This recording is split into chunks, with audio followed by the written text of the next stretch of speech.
करमजली, तेरी इतनी हिम्मत जो शादी से पहले एक लड़के से संबंध बना रही है। शर्म आती है मुझे तुझे अपनी पोती कहते हुए। दादाजी मेरा यकीन मानिए, मुझे नहीं पता ये लड़का कौन है। झूठ मत बोल, सब पता है, समझ रही है तू? ये तेरे माँ बाप की गलती है। अरे तुझे पढ़ाया लिखाया, बिजनेस भी करने दिया तुझे, इसलिए तू एक सड़क छाप लड़के को अपने कमरे में ले आई। एक बहुत गरीब और बेरोजगार लड़के अभिनव की शादी एक दिमाग हिला देने वाली वजह से शहर के करोड़पति की इकलौती बेटी अनन्या के साथ जबरन करवा दी गई थी। अभिनव अनन्या के घर जमाई बनकर रहता था और अपनी पत्नी अनन्या के अलावा सास, साले और नौकर की भी गालियां सुनता था। झोला लेकर निकले राशन पानी लेके अभिनव नाम के उस गरीब को आखिर क्यों लेने आई काले रंग की करोड़ों की कारें? क्या है उसकी असली सच्चाई? कौन है अभिनव? क्या था उसका राज जिसे जानकर आपके भी रोंगटे खड़े हो जाएंगे? जानने के लिए अभी डाउनलोड कीजिए पॉकेट FM और सुनिए द रिटर्न ऑफ टाइगर बिल्कुल फ्री। अरे ओ घर जमाई, जल्दी बाहर निकलना, बाथरूम साफ करके बाजार जाना है राशन लाने। अभिनव को पता था कि ये नौकर घर का पुराना नौकर है जिसकी इज्जत घर में अभिनव से कई गुना ज्यादा है। जी रघुया। नौकर अभिनव को 1000 रुपए और एक सामान की लिस्ट देकर बोला, जा भाग के बाजार जा और राशन लेके आ। और सुन, आज अनन्या मैडम का वो ऑफिस वाला दोस्त चिराग आने वाला है। अरे वही जिसके साथ लेट नाइट आती है। पति है ना तू उसका, है? अब दोस्त की खातिरदारी तो करनी पड़ेगी। अब देख क्या रहा, जाना। अभिनव को उस नौकर की बात पर गुस्सा आ रहा था कि तभी अभिनव का फोन बजा और स्क्रीन पर नंबर देखकर अभिनव चौंक गया क्योंकि नंबर दुबई का था। अभिनव ने फोन पिक नहीं किया था और फटाफट पैसे, सामान की लिस्ट और झोला उठाकर साइकिल से बाजार चला गया। सब्जी मंडी में अभिनव को फिर से दुबई से वो कॉल आ रहा था, लेकिन अभिनव ने कॉल को रिसीव नहीं किया और आगे जाने लगा। तभी गज्जू भाई ने उसको रोका। गज्जू भाई उस एरिया का लोकल गुंडा था। उस गुंडे ने अभिनव को भांप लिया कि वो पप्पू जैसा लड़का है, इसलिए वो उसे और छेड़ने लगा। क्या बे सूरदास, मुझसे टकराने की हिम्मत कैसे हुई भी तेरी? बेटा, अब तो गज्जू भाई से टकरा ही गया है तो इसका हर जाना तो तुझे भुगतना पड़ेगा। अभिनव उसे इग्नोर करके आगे बढ़ने लगा कि तभी गज्जू भाई ने उसे मारकर गिरा दिया। क्यों कर रहे हो आप लोग ये? साला भाई, ये तो वही घर जमाई है जिसकी एक खूबसूरत बीवी और वो अरबपति है। भाई, इसके घर में मेरा छोटा भाई नौकर है। ये बात।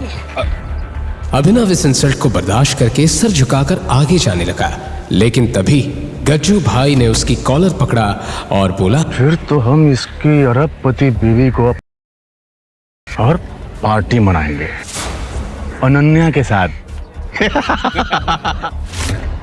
ये सुनकर सभी गुंडे ठहाके मारकर हंसने लगे कि तभी अभिनव का फोन फिर बजा। क्या बे, तेरी डार्लिंग का फोन है क्या? जरा मैं भी तो सुनूं इसकी मीठी मीठी आवाज। आप लोगों को मुझे जो बोलना है बोल लो, बट ये फोन मत उठाना। ऐसा बोलते ही गज्जू भाई ने जरा भी देर नहीं की। हेलो अनन्या बेबी, बोलो। पर इसके बाद उस फोन पर गज्जू भाई से सामने वाले ने जो कहा उसे सुनकर गज्जू भाई थर-थर कांपने लगा और पसीना पसीना होकर अभिनव के सामने लोट लगाकर बोलने लगा, हमें माफ कर दो भाई। अरे मैंने पहचानने में गलती कर दी आपको। तभी वहां धूल उड़ने लगी और सबने सामने देखा कि 3 काले शीशों वाली काले ही रंग की बड़ी बड़ी और महंगी गाड़ियां उन गुंडों के सामने आकर रुक गई।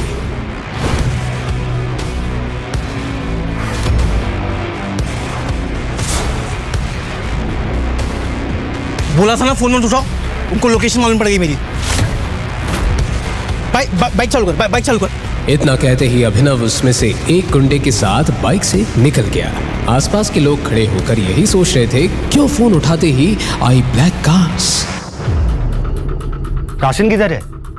एक छोटा सा काम कहा था तुझसे, वो भी नहीं हुआ। सीरियसली अभिनव, बाजार से तुम सब्जी भी नहीं ला पाए। यू नो व्हाट, जाओ मेरे कमरे में जाके जाले साफ करो। तुम्हारे नाजुक हाथ उसी के लिए बने। यूजलेस। अनन्या अभिनव से जल्द छुटकारा पाना चाहती थी और उसे सबके सामने जलील करके वो खुद चाहती थी कि अभिनव ही उसकी जिंदगी से चला जाए कि तभी अनन्या को उसकी फ्रेंड का कॉल आया।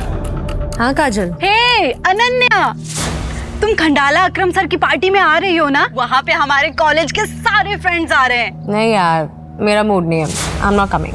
अनन्या, माफिया किंग अकरम सर का इनविटेशन है, ना कहने का तो सवाल ही नहीं उठता। तुझे आना ही है और हम सब अपने अपने हस्बैंड के साथ आ रहे हैं। और तुझे ना अपने उस घर जमाई को भी साथ लाना है। तुझे उससे छुटकारा पाने का मौका मिल जाएगा। क्यों? क्योंकि वहाँ पे माफिया वर्ल्ड के कई लोग आने वाले हैं। यस, अभिनव को रास्ते से हटाने का ये सही मौका है। चल ठीक है, आ जाती हूँ, लेके आऊंगी उस निकम्मे पति को मेरे साथ। अभिनव ये खड़ा सुन ही रहा था कि तभी फिर से उसका फोन बजा और स्क्रीन पर दुबई का नंबर देखकर अभिनव घर से बाहर चला गया। मेरे निकम्मे पति के गांव से किसी फ्रेंड का कॉल आ रहा था। चल ठीक है, ले आऊंगी उसे अपना ड्राइवर बना के। ओके ठीक है, मिलते हैं, बाय। और अब खंडाला में कुछ ऐसा होने वाला है जो अनन्या के भी होश उड़ा देगा।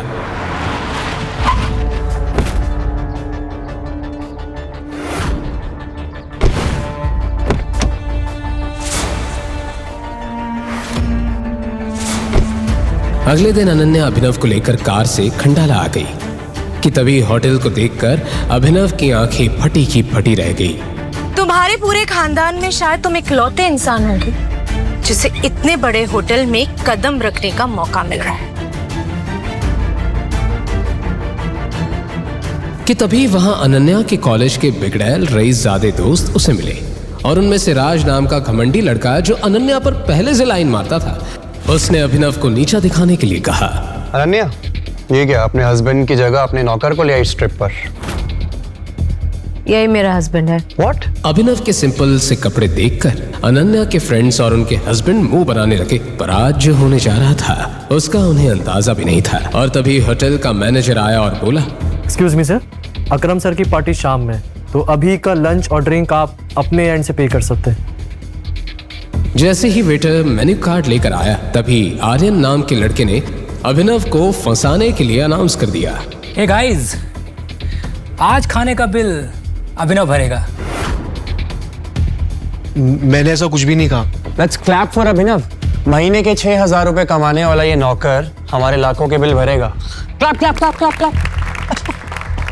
अभिनव को समझ ही नहीं आया कि 1 मिनट में ये कैसे क्या हो गया। और वहीं अनन्या भी यही सोच रही थी, ये क्या किया अभिनव ने? ना तो मेरे पास इतने पैसे है कि मैं आज का बिल भर सकूं, और ये अभिनव तो खुद ही भीख पक्का है। और हाँ गाइस, अभिनव ने यह भी शर्त रखी थी कि अगर आज वो ये बिल नहीं भर पाता है तो राज अनन्या के साथ। व्हाट? अभिनव, अपनी औकात में रहकर शर्त लगाओ। मैं तुम्हारी कोई प्रॉपर्टी नहीं हूँ जो मुझे तुम दाव पे लगा दोगे। अनन्या, मेरी बात सुनो, मैंने ऐसा कुछ Just shut up! Shut up! अभिनव यहाँ अनन्या को समझाने की कोशिश कर रहा था कि उसे फंसाया जा रहा है। अले अले अले अले, शर्त लगा करके पीछे नहीं हटते। क्या हुआ? पैसे खत्म हो गए? वेटर! राज ने अभिनव को बोलने का मौका ही नहीं दिया। होटल के महंगे से महंगे फूड और ड्रिंक्स का ऑर्डर लगाता गया। तभी काजल की नजर एक बॉक्सिंग रिंग पर पड़ी। हे राज, तुम कॉलेज टाइम में बॉक्सिंग चैंपियन थे ना? तो क्यों ना तुम्हारे और अभिनव के बीच एक फाइट हो जाए?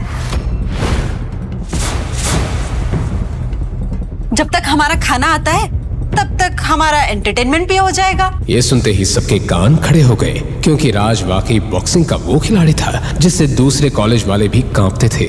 और राज ने अब तक 25 लोगों की नाक तोड़ी थी। तभी अभिनव का फोन बजा। अभिनव सर का फोन आ रहा है, और पता है कॉल किसका आ रहा होगा? घर के रघु काका का।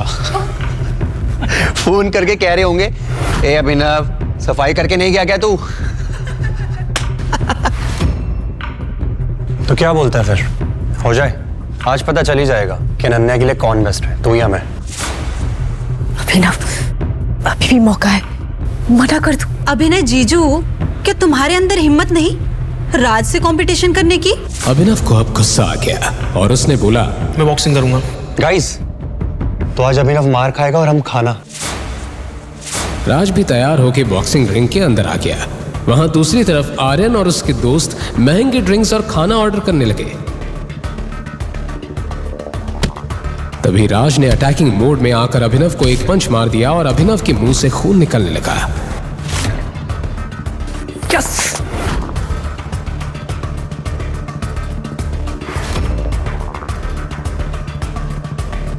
इसके बाद लगातार राज अभिनव को पंच मारता रहा और उसे हाथ उठाने का मौका ही नहीं दिया।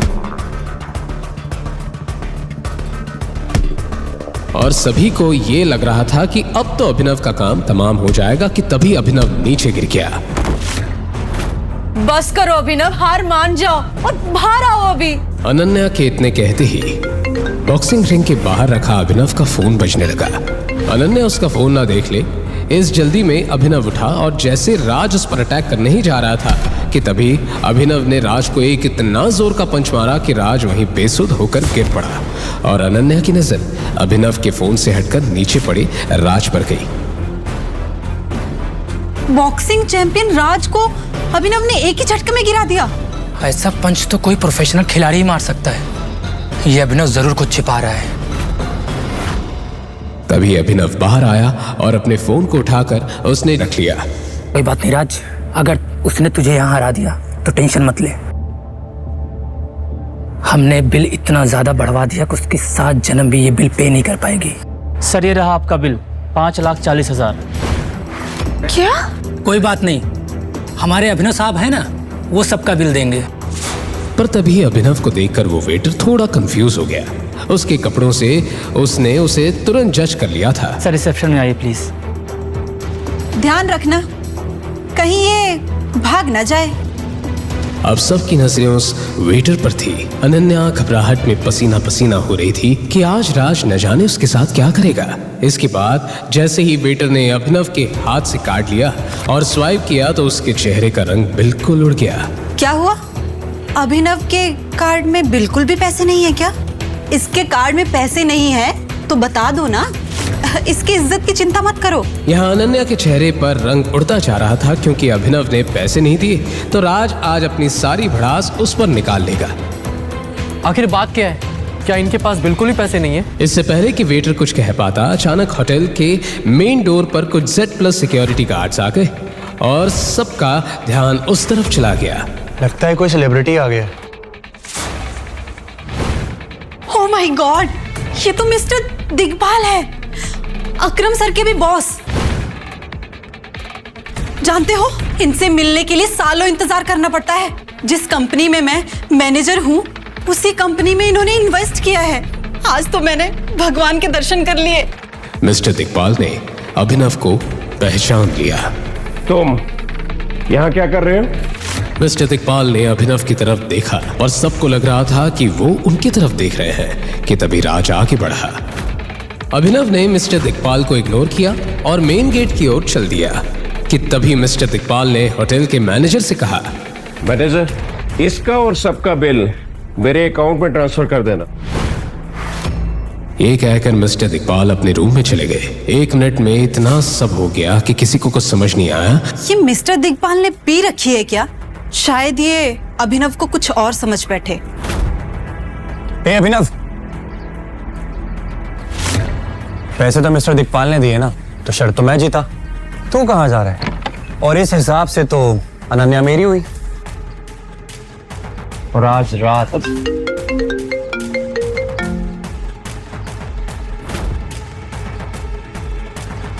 राज फोन दे। फोन बजते जा रहा था कि तभी राज ने अभिनव से बॉक्सिंग का बदला लेने के लिए उससे झल्लाते हुए कहा, कौन सा बड़े सुपरस्टार का फोन आ रहा है तेरे पास? बार बार बजे जा रहा है। एक काम करता हूँ, उठा लूं क्या? देख, तेरा जितना गुस्सा है तू मुझ पे गुस्सा निकाले, फोन मत उठा के। राज ने इसे चैलेंज मान लिया और फोन उठा लिया। राज ने फोन स्पीकर पर रख दिया और फोन पर सामने से आवाज आई, बॉस, हमें आपकी लोकेशन मिल गई, हम आ रहे हैं आपको लेने। There is something critical.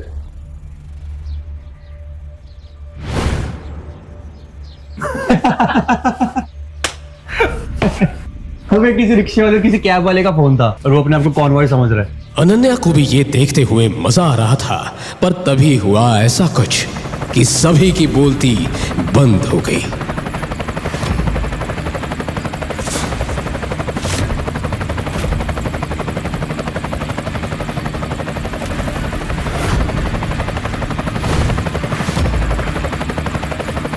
अरे ये तो करोड़ों का हेलीकॉप्टर है, ये अभिनव की टैक्सी का है। इसके बाद अभिनव ने फोन पर कुछ कहा और हेलीकॉप्टर वहां से चली गई। तुरंत एक टैक्सी आकर अभिनव के सामने खड़ी हो गई।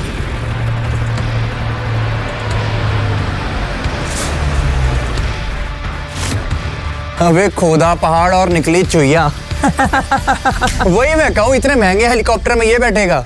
देख टैक्सी आ गई इसकी। पर दुबई से बार बार आ रहे फोन और ये महंगी कार्स और हेलीकॉप्टर एक ऐसा राज खुलने वाले हैं जिसे जानकर आपके ही रोंगटे खड़े हो जाएंगे। अभिनव जल्दी से टैक्सी में बैठकर जाने लगा कि तभी राज और बाकी लोगों को अभिनव पर शक होता है। गाइस, वैसे किसी को पता है क्या कि वो अपनी बीवी को यहाँ खंडाला में छोड़ करके कहाँ और किससे मिलने के लिए गया है?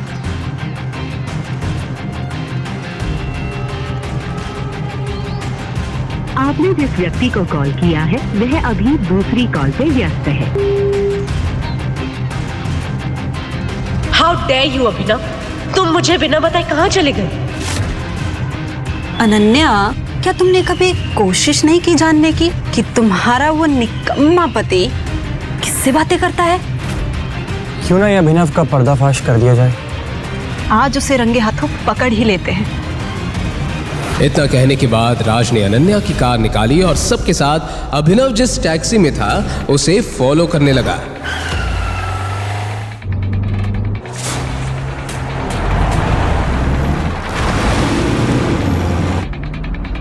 राज जल्दी चलाओ ना। अभिनव, आज ना मैं तेरी पोल खोल कर रहूंगा। तू कहाँ जाता है और क्या क्या कांड करता है। राज और सबको लग रहा था कि आज अभिनव की असलियत सामने लाकर उसका मजाक उड़ाएंगे, पर इन्हें नहीं पता था कि इनके सामने अभिनव का आज वो सच सामने आने वाला है जिसकी इन्होंने सपने में भी कल्पना नहीं की थी। क्या है अभिनव की सच्चाई? एक गरीब घर जमाई जो सिर्फ गालियां खाने के लिए पैदा हुआ है या कुछ और? कहीं मत जाइए, इन सभी का राज खुलने ही जा रहा है। रुको रुको। अभिनव की टैक्सी को अचानक पुलिस द्वारा चेक पोस्ट पर रोक लिया गया। राज ने कार को कुछ दूर पहले ही रोककर तमाशा देखना शुरू किया।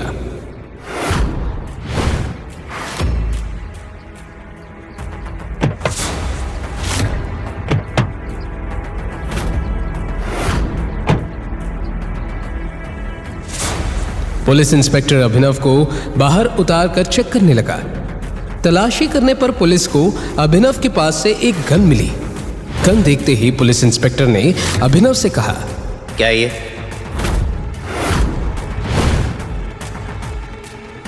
गन कहाँ से आई तुम्हारे पास? लाइसेंस कहाँ है इसका? ये अभिनव के पास गन कैसे आ सकती है? अरे जो इंसान नौकरों से गालियां खाता हो, 500 रुपए उधार लेके अपनी खटारा मोटर में पेट्रोल भराता हो, उसके पास गन कैसे आ सकती है? शायद मैं अभिनव की सच्चाई जान ही नहीं पाई। गाइस, ये अभिनव तो क्रिमिनल निकला। अब आज देखो कैसे पुलिस वाले ने इसको मार मार करके सच निकलवाएंगे। मैं अपना मुंह सिर्फ कमिश्नर के सामने खोलता हूँ। अच्छा गाइस देखो, इसको पुलिस कमिश्नर चाहिए। सुन बे, ज्यादा स्मार्ट बनने की कोशिश मत कर, वरना यही उल्टा लटका के ऐसा मारूंगा ना, सारी औकात बाहर निकल आएगी। जो घर के नौकरों से भी डांटा जाता था उसने आज पुलिस वाले का हाथ पकड़ लिया था। हाथ छोड़, मैं तो ऐसा तोड़ूंगा ना तुझे लाठी से।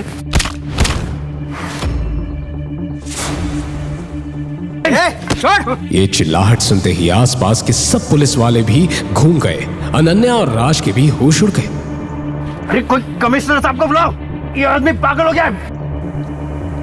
इतना हंगामा मचा कि तभी वहां सबको एक पुलिस सायरन सुनाई दी।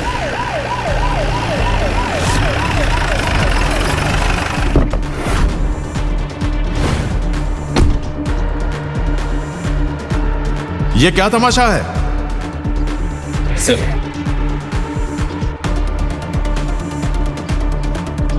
इन पर क्यों हाथ उठाया?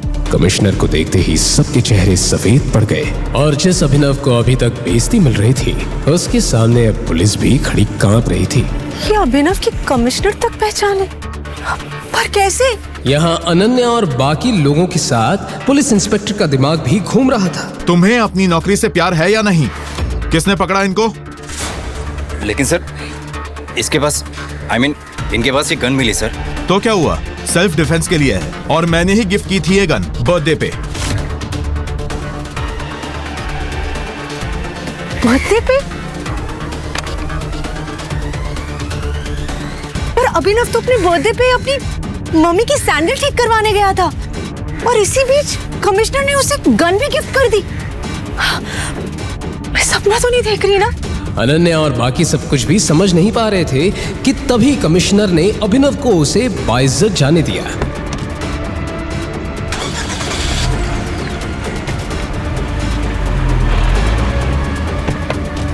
पर जैसे ही राज अभिनव का पीछा करने के लिए कार में जाने लगा तभी पुलिस इंस्पेक्टर ने उसे रोक दिया। कहाँ जा रहे हो इतने जल्दी? ये लड़कियां कौन है? चलो बाहर निकलो। सर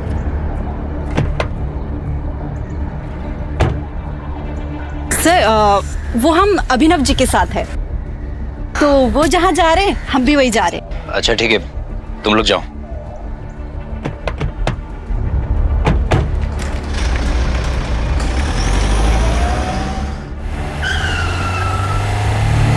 वो अभिनव की टैक्सी का पीछा करते रहे। टैक्सी एक बहुत बड़े ही खंडर से होते हुए सड़क को क्रॉस कर ही रही थी कि तभी उसी खंडर की गलियों में से अचानक वो ब्लैक कार्स अभिनव के टैक्सी के आगे आ गई और अभिनव की टैक्सी के आगे पीछे चलने लगी।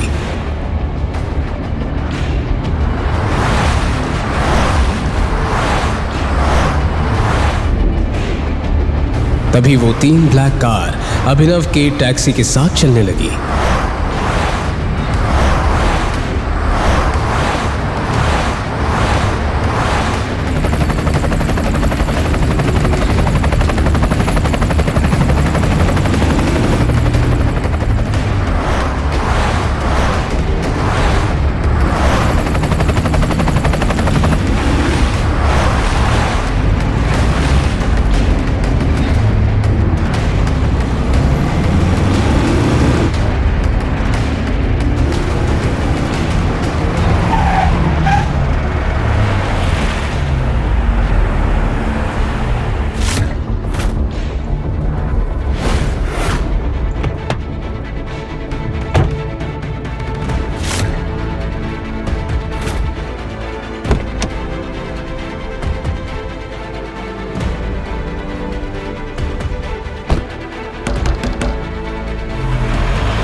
Oh my God!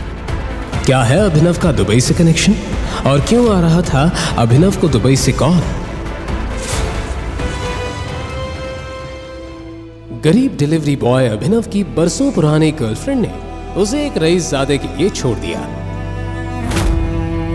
फिर क्या था? प्यार में हारा अभिनव बेचारा दारू पीकर चढ़ गया जमीन से 50 फीट ऊपर बिल्डिंग के टेरेस पर। मैं दुनिया छोड़ के जा रहा हूँ। मुझे तो तुम्हारे धोखे नहीं मार दिया। तुम खुश रहना उस रईसजादे के साथ। मैं चला।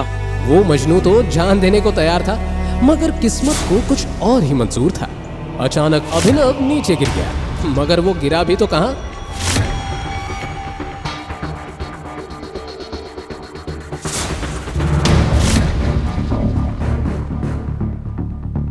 लड़की का बिस्तर। ये भगवान, यहाँ में कहां से आया? जी हाँ, उस टेरेस से गिरकर अभिनव पहुंच गया था शहर की सबसे खूबसूरत और रईस लड़की अनन्या के बिस्तर पर, जो उस वक्त चैन की नींद सो रही थी। मगर जैसे ही उसकी नींद खुली, कौन है तुम? और मेरे बिस्तर पे क्या कर रहे हो? मैं तो कुछ नहीं जानता मैं कहां से आया। मुझे तो उसकी समझ में नहीं आ रहा है। मुझे तो लग रहा है मैं भी एक सपना देख रहा हूँ। सपने से बाहर आओ और बताओ तुम कौन हो। तुम जानते भी हो मैं कौन हूँ?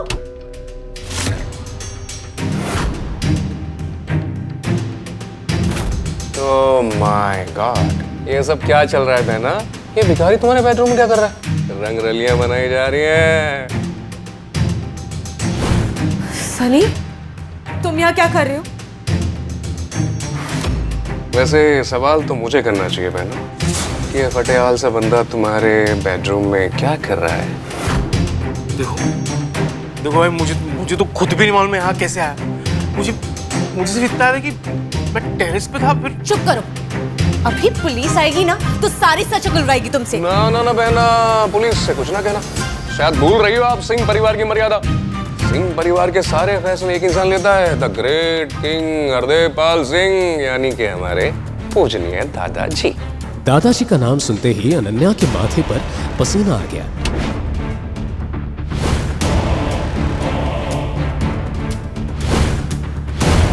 अनन्या,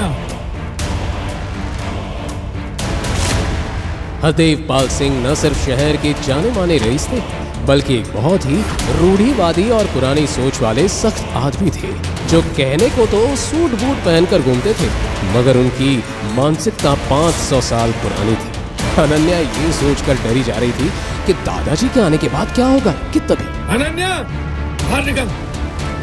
अपने दादाजी की बुलंद आवाज सुनकर अनन्या की सिट्टी पिट्टी गुम गई। दादाजी? वो इतना तो समझ चुकी थी कि दादाजी को शायद सब कुछ पता चल गया है, मगर कैसे? अब कब तक इस फटीचर के साथ बेडरूम में पड़ी रहेगी? बाहर आ जा, दादाजी तेरा इंतजार कर रहे हैं। हाँ।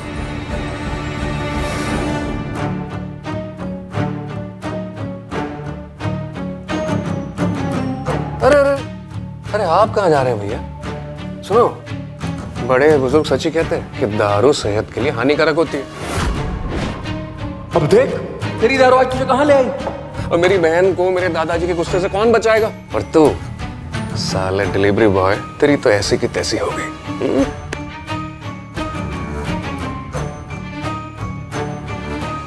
ये सुनकर अभिनव समझ गया कि ये सब जरूर इस सनी का ही किया धरा है।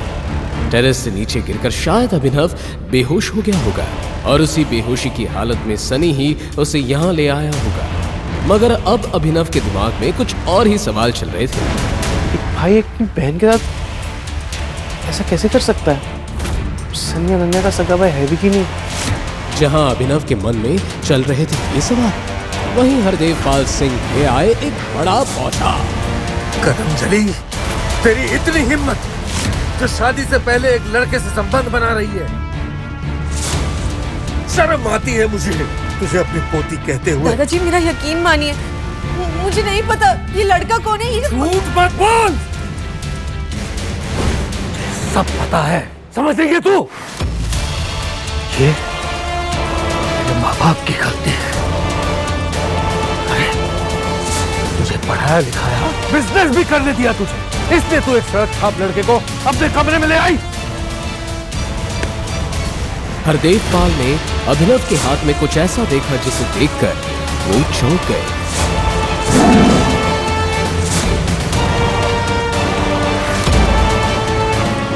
आपको शर्म आनी चाहिए। एक दादा होकर अपनी पोती पे हाथ उठा रहे हो, उसको इतना घिनौना इल्जाम लगा रहे हो। अकल ठिकाने है कि नहीं आपका? अचानक पूरे कमरे में सन्नाटा छा गया। आज तक किसी ने भी हरदेव पाल से ऐसे बात नहीं की थी, और यहाँ एक मामूली सा डिलीवरी बॉय शहर के जाने माने रईस से जुबान लड़ा रहा है। साले तेरी इतनी हिम्मत, मेरे दादा से जुबान लड़ाता है? गोलियों से खून डालूं मैं तुझे। सनी छोड़ दे इसे। सनी को समझ नहीं आया कि उसके दादाजी ऐसा क्यों कह रहे हैं, पर उसके पास अपने दादाजी की बात मानने के अलावा और कोई ऑप्शन नहीं था। हरदेव पाल ने अभिनव को ऊपर से नीचे तक देखा और फिर अनन्या को देखते हुए बोला, अनन्या, इस लड़के का नाम जो भी हो, लेकिन तुझे इस लड़के से शादी करनी होगी। नहीं दादाजी, मैं इससे शादी कैसे कर सकती हूँ? मैं इसका नाम भी नहीं जानती हूँ। ए लड़की, ज्यादा अनजान मत बन। हरदेव सिंह के कानून को तू जानती है। बिना चू चपट किए शादी कर ले तू, और वो भी आज ही। नहीं दादाजी, मैं इस फटीचर से शादी नहीं करूंगी, नहीं करूंगी मैं ये शादी।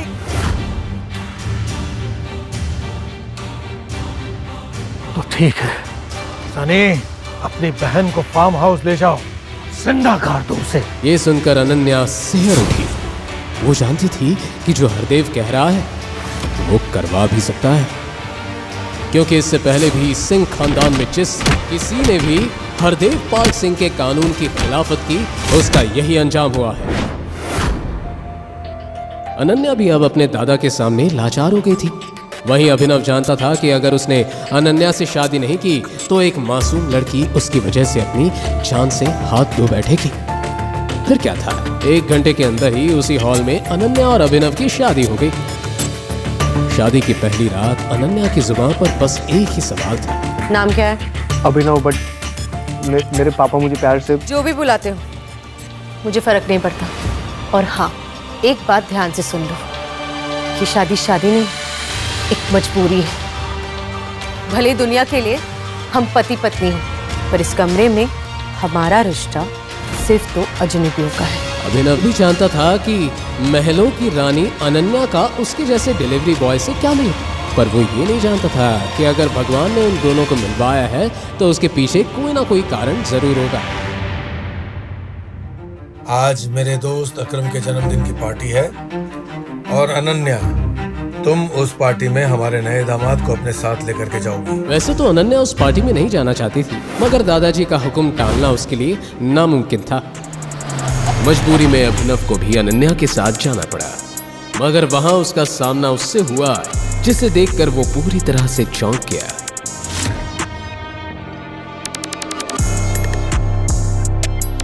तुम यहाँ? जी हाँ, अभिनव के सामने खड़ी थी उसकी वही एक्स गर्लफ्रेंड वैभवी, जिससे प्यार में धोखा खाकर अभिनव टेरेस पर चढ़ गया था।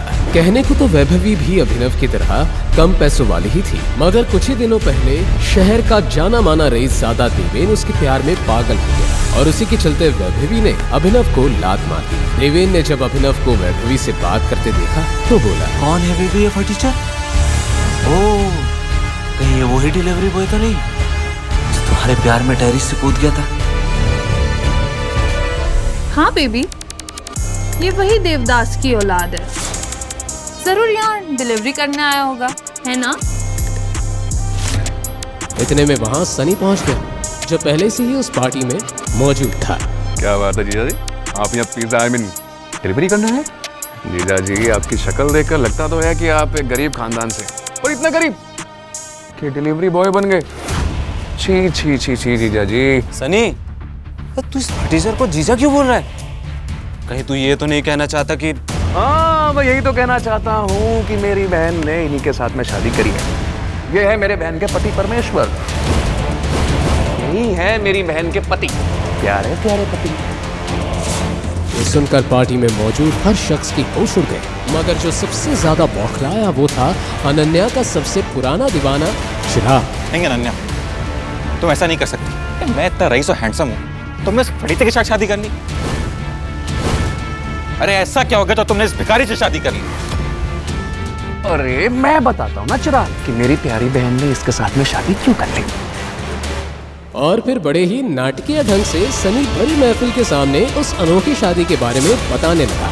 कैसे अनन्या के बिस्तर में मिला अभिनव, कैसे दादाजी ने कहा उसे, और कैसे एक डिलीवरी बॉय के साथ बंध गई अनन्या। सनी ये सब बताया जा रहा था और सब फुसफुसा कर हंसे जा रहे थे, मगर अनन्या की आंखों में थे आंसू। रोती रोती बेचारी अनन्या दौड़ते हुए वहां से भाग गई। अरे अनन्या के पीछे अभिनव भी वहां से जा रहा था, मगर सनी ने उसका हाथ पकड़कर उसे रोक लिया। अरे जीजा जी, आप कहाँ जा रहे हैं जीजा जी? आप तो हमारी महफिल की शान हैं, आपका होना अभी बाकी सम्मान है। अरे आइए आइए जीजा जी, ये खास आपके लिए लगवाई है। ये कहते हुए सनी ने अभिनव को एक बड़ी ही सुंदर मगर साथ ही खतरनाक नजर आने वाली चेयर पर बैठने का इशारा किया। ए सनी, तू पागल हो गया? अरे ये इस चेयर पे कैसे बैठ सकता है? तू जानता है ना ये चेयर किसकी है? अरे तो चुप कर या देवेन, अब मेरे प्यारे जीजा जी हैं तो मुझे पता है ना सम्मान कैसे देना है। हाँ, जो भी है जैसा भी है, हमारे दोस्त सनी का जीजा जी है यार, इसका सम्मान तो करना पड़ेगा ना। बिल्कुल करना पड़ेगा, क्यों नहीं। चिराग की बात सुनकर देवेन भी समझ गया कि अब सनी अभिनव का काम तमाम करके ही रहेगा। अब पता चलेगी इस डिलीवरी बॉय को इसकी असली औकात। भाई आपको बैठाते हैं आपकी हॉट सीट पे, खास आपके लिए बनवाई है स्पेशल। बैठिए, अरे जीजा जी बैठिए बैठिए। और फिर जैसे ही अभिनव उस चेयर पर बैठा, अचानक ही उस चेयर से पूरे हॉल में बहुत ही तेज साउंड वाले अलार्म बजने लगे। क्या हो रहा है ये सब? तूने क्या किया? द माफिया किंग की कुर्सी पर बैठ गया। अबे तू गया। वो खास चेयर थी द माफिया किंग गैंग के मालिक अकरम की, और इस चेयर में अकरम के अलावा किसी और को बैठने की इजाजत नहीं थी। कौन है वो माँ का लाल?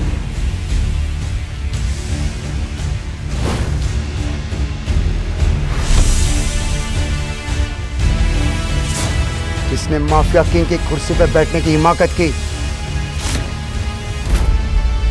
सूट बूट पहने, हाथों में एक इम्पोर्टेड सिगार लिए अब खुद अकरम वहां पहुंच गया था। अलार्म्स की आवाज सुनकर वो समझ गया था कि किसी ने द माफिया किंग की कुर्सी में बैठने की गुस्ताखी की है। तू है वो हरामजादा। अब तुझे अकरम की कहर से कौन बचाएगा? सर मुझे माफ करो, ये चेयर के बारे में मुझे कुछ नहीं मालूम था। जहां अभिनव अकरम के आगे गिड़गिड़ा रहा था, वहीं अकरम की आंखें अभिनव की अंगूठी पर टिकी हुई थी, जिस अंगूठी में टाइगर बना हुआ था।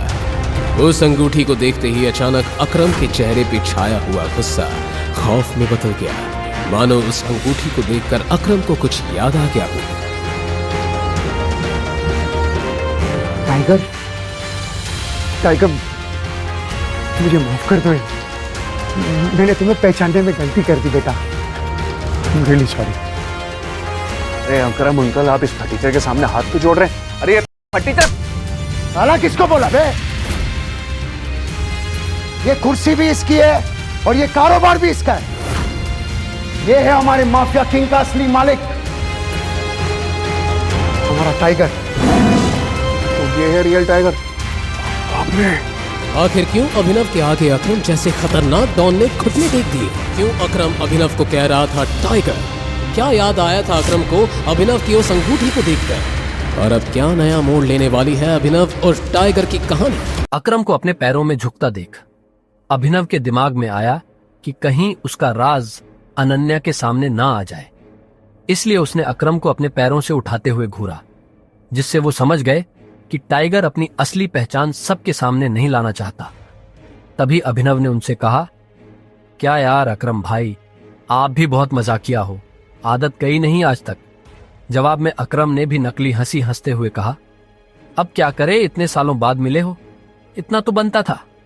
इन दोनों को यूं मजाक करता देख सनी के पैरों तले जमीन खिसक गई। उसने बिना कुछ कहे वहां से चुपचाप निकल जाना ठीक समझा। वहीं दूसरी ओर अनन्या अभिनव की पहचान देखकर हैरान थी, लेकिन वो इतनी बिजी हो गई थी कि उसे अभिनव से सवाल जवाब करने का मौका नहीं मिला, और इसके बाद वो दोनों घर चले गए। दूसरे दिन उठकर दोबारा अभिनव को अकरम से मिलने जाना था। अभिनव जल्दी से तैयार होकर जब अकरम के पास पहुंचा तो अकरम उसे देखकर काफी खुश हो गया और कहा, आखिरकार हमने तुम्हें ढूंढ ही लिया टाइगर। टाइगर? हाँ, मैं पिछले 18 सालों से तुम्हें ढूंढ रहा हूं। तुम हमारे टाइगर हो, हमारे इस हजारों करोड़ के बिजनेस एम्पायर के वारिस, जिसे हम तीनों दोस्तों ने मिलकर शुरू किया था। मैं, तुम्हारे पापा संजय और राणा अग्निहोत्री। इतना कहते ही अकरम ने दीवार पर टंगी एक तस्वीर की तरफ इशारा कर दिया, जिसमें संजय, अकरम और राणा तीनों मौजूद। राणा को देख अभिनव को झटका लगा। उसकी आंखों के सामने वो दिन फिर से हरा हो गया जो वो हर सुबह देखकर उठता था। उस रात अभिनव के पिता को जिस आदमी ने गोली चलाई थी वो राणा था। दोस्त होने के बावजूद राणा ने अभिनव के पिता के साथ गद्दारी की थी। अभिनव की आंखें चिंगारी सी लाल हो गई। ये देख अकरम ने पूछा, क्या हुआ? तुम इतने गुस्से में क्यों हो? नहीं, मैं ठीक हूं। आपको मुझसे कुछ बात करनी थी ना? हाँ, मैं तुम्हें हमारी कंपनी द माफिया किंग के बारे में कुछ बताने वाला था। हम तीनों ने मिलकर द माफिया किंग को खड़ा किया था, जिसके नाम से पॉलिटिशियन, सेलिब्रिटी और इस देश का बड़े से बड़ा आदमी कांपता था। पर तुम्हारे पापा के जाने के बाद सब बिखर गया। इस बीच हमारे कुछ दुश्मन भी पैदा हो गए। उनमें से एक दुश्मन है दिग्पाल छिंगावत। वो सालों से तुम्हें ढूंढ रहा है। वो तुम्हें मारकर हमारा नामो निशान मिटा देना चाहता है। फिलहाल द माफिया किंग का सारा काम राणा का बेटा मोंटी संभाल रहा है, लेकिन अब से कंपनी के कुछ फैसले तुम्हारे हाथों में होंगे। अपने पिता के काम को अब तुम्हें ही आगे बढ़ाना है टाइगर। ये सुनते ही अभिनव हैरान हो गया। कल तक उसकी जेब में 100 रुपये भी नहीं थे और आज अचानक वो हजारों करोड़ की कंपनी का मालिक हो गया था। इसके बाद अभिनव अपनी नौकरी पर गया और वहां उसके बॉस ने उसे खूब सुनाया, क्योंकि कल अभिनव काम पर नहीं आ पाया था, जिसके कारण उसके बॉस को बहुत नुकसान हुआ। बात यहां तक पहुंच चुकी थी कि उसके बॉस ने उसे नौकरी से निकाल दिया। इसके बाद अभिनव ने अपने बॉस से कहा, ठीक है, मैं जा रहा हूं। इस महीने जो मैंने काम किया उसकी सैलरी दे दीजिए। कल जो तेरी वजह से हमारा नुकसान हुआ, अगर मैं उसकी भरपाई तेरी सैलरी से भी करूं तो भी नहीं होगी। शुक्रमना मैं वो नहीं मांग रहा हूं। अब निकल यहां से। ये आप क्या बोल रहे हो? मैंने पूरे महीने काम किया है। एक दिन नहीं आया तो आपका 25,000 का नुकसान हो गया। मैं तब तक यहां से नहीं जाऊंगा जब तक मुझे मेरी सैलरी नहीं मिल जाती। हाँ, अच्छा रुक, अभी देता हूं तुझे तेरी सैलरी, उसके बॉस ने कहा और टेबल पर रखी घंटी बजा दी। अगले ही पल कमरे का दरवाजा खुला और 4 बाउंसर अंदर घुस आए। उठाकर पटकाओ, बाहर इसको। बॉस के मुंह से यह सुनते ही वो चारों ने अभिनव पर धावा बोल दिया, लेकिन इससे पहले उनमें से कोई अभिनव पर हमला कर पाता, अभिनव ने उन्हें पटकनी दे दी। देखते ही देखते बॉस के सारे आदमी ढेर हो गए थे। बॉस यह देख हैरान रह गया था। अभिनव अब सीधा बॉस के पास आया और बोला, चुपचाप मेरी सैलरी दे दो। बॉस ने घबराहट में अपने ड्रॉर में से चेक निकाला और उस पर अमाउंट भरकर कांपते हाथों से अभिनव को थमा दिया। अभिनव ने चेक देखा और ऑफिस से बाहर निकल गया। इधर अभिनव जब ऑफिस से बाहर पहुंचा तो उसे एक अनजान नंबर से कॉल आया। अभिनव ने कॉल उठाया और बोला, हेलो हेलो टाइगर, अकरम बोल रहा हूं। हाँ कहिए। टाइगर, मुझे तुम्हें किसी से मिलवाना है। वो हमारे माफिया वर्ल्ड का एक बहुत बड़ा नाम है और साथ ही तुम्हारे पापा और मेरा जिगरी यार बलराज। मैं चाहता हूं बलराज को पता चल जाए कि टाइगर लौट आया है, इसलिए शाम को डिनर के लिए होटल सफायर पहुंच जाना। मैं तुम्हें एड्रेस भेज रहा हूं। अकरम के मुंह से बलराज का नाम सुनते ही हैरान हो गया। उसने बलराज का नाम पहले भी सुना था। इस शहर में बलराज का नाम बच्चा बच्चा जानता था और हर आदमी उसके नाम से कांपता था। ऐसे में अभिनव को भी उससे मिलने में घबराहट हो रही थी। जिस बलराज से वो घबरा रहा था, असल में वो उसी का बॉस होने वाला था। आपको सच में लगता है कि मुझे बलराज जी से मिलना चाहिए? अभिनव ने अकरम से पूछा। वो अभी तक बलराज के नाम से कांप रहा था। अकरम भी उसकी घबराहट समझ गया था। ऐसे में उसने हंसते हुए कहा, बलराज जी नहीं, सिर्फ बलराज। तुम टाइगर हो यार, और जंगल के सारे जानवर टाइगर के नाम के आगे जी लगाते हैं, लेकिन टाइगर किसी के नाम के आगे जी नहीं लगाता। चलो मिलते हैं शाम को। इतना कहकर अकरम ने फोन रखा और अगले ही पल अभिनव को एड्रेस भेज दिया। शाम को अभिनव होटल सफायर जाने के लिए तैयार होने लगा था। उसने ग्रे कलर की शर्ट और ब्लैक कलर की पैंट्स पहनी थी। अभिनव के पास पहनने के लिए इससे अच्छा और कुछ नहीं था। उसने अपने घर से एक कैब ली और सीधा होटल सफायर पहुंच गया। जैसे उसने होटल को बाहर से देखा तो वो देखता ही रह गया। उसने आज तक इतने बड़े होटल को इतने पास से नहीं देखा था। अकरम ने अभिनव को अपने साथ अंदर आने का इशारा किया। अभिनव अकरम के पीछे चला जा रहा था। उसे महसूस हो रहा था कि बलराज भी अपने भारी भरकम पैरों के साथ अभिनव के पीछे आ रहा था। कुछ देर के बाद वो होटल के एक आलीशान से कमरे के बाहर आ चुके थे।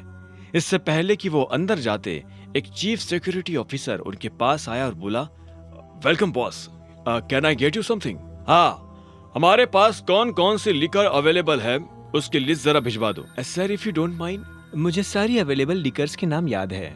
हमारे पास टकीला है जो 5 लाख की है, वोडका 8 लाख, विस्की 10 लाख और जिन 11 लाख। उस चीफ सिक्योरिटी ऑफिसर ने मुस्कुराते हुए कहा, सारी लिकर्स की कीमतें सुनकर अभिनव के होश उड़ गए। इतने में अकरम ने कहा, आज हमारे यहाँ बहुत खास मेहमान आए हैं, इसलिए जो सबसे महंगी है वो ले आओ और साथ में बाकी चीजें भी लेते आना। अंडरस्टूड सर, उस चीफ सिक्योरिटी ऑफिसर ने कहा और फिर वहां से निकल गया। इतने में अकरम ने बलराज से कहा, मैंने तुम्हें एक बहुत ही जरूरी खबर देने के लिए यहाँ बुलाया है। हमें संजय का बेटा टाइगर मिल गया है, लेकिन वो अभी अंडर कवर है, इसलिए मैं तुम्हें उससे बाहर नहीं मिलवा सकता था। अकरम के इतना कहते ही दो चीफ सिक्योरिटी ऑफिसर अंदर आए और उन्होंने वाइन और बाकी चीजें टेबल पर रख दी। Anything else sir? Chief security officer ने पूछा। अकरम ने ना में सिर हिलाया और उन दोनों को जाने का इशारा कर दिया। दोनों चीफ सिक्योरिटी ऑफिसर वहां से निकल चुके थे। इधर बलराज ने बॉटल उठाई और अपना ग्लास भरना शुरू कर दिया। बलराज ने बॉटल वापस रखी, एक नजर अभिनव को देखा और बोला, तो टाइगर यही है? बलराज ने कहा और ग्लास अपने होठों से लगा लिया। वो ग्लास में से पैनी नजरों से अभिनव का चेहरा देख रहा था। हाँ, यही है हमारा टाइगर। मैं चाहता था कि ये हमारी टीम के बड़े और भारी मेंबर्स से मिले। एक बार सबसे मिलने के बाद हमें जिस तरफ बढ़ना है उस तरफ टाइगर ही हमें लीड करेगा। सॉरी अकरम, लेकिन मुझे थोड़ी हंसी आ रही है। माफ करना दोस्त, पर सारी बातें तुम कर रहे हो। हमारा टाइगर गूंगा है क्या? तुम्हें टाइगर के बारे में इस तरह से बात नहीं करनी चाहिए, अकरम ने कहा। यह सुनते ही अभिनव को हंसी आ गई। उसने हंसते हुए एक पल के लिए बलराज को देखा और बोला, मुझे तुम्हारी बोल्डनेस अच्छी लगी। तुम बॉस हो गए, लेकिन भूलो मत कि तुम किसके सामने बैठे हो।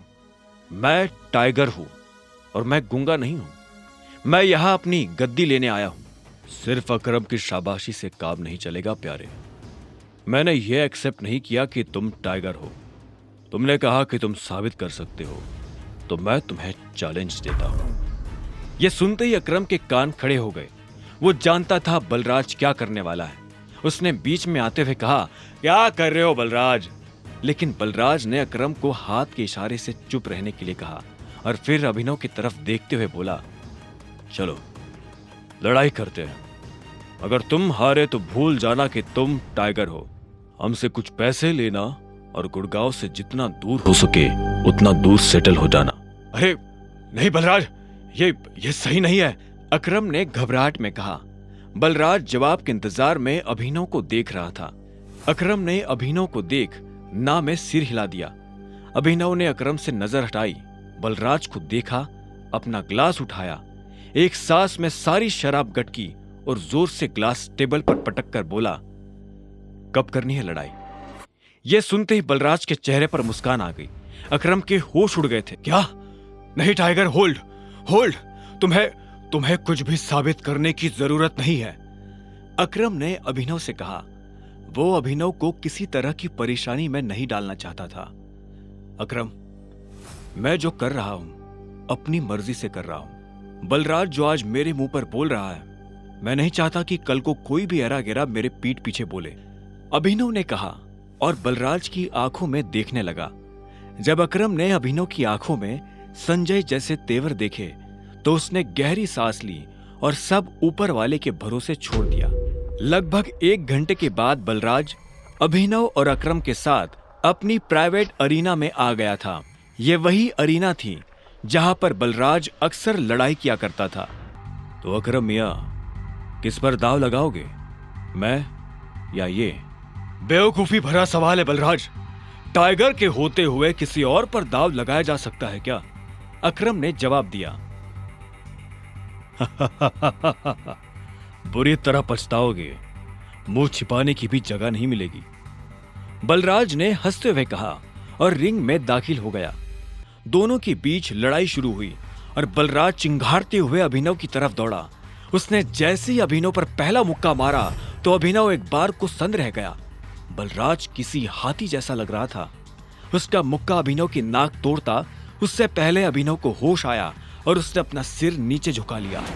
बलराज का मुक्का खाली गया और वो पलटकर अभिनव को देखने लगा। उसके चेहरे पर हंसी थी। बलराज फिर से भागते हुए अभिनव की तरफ आया।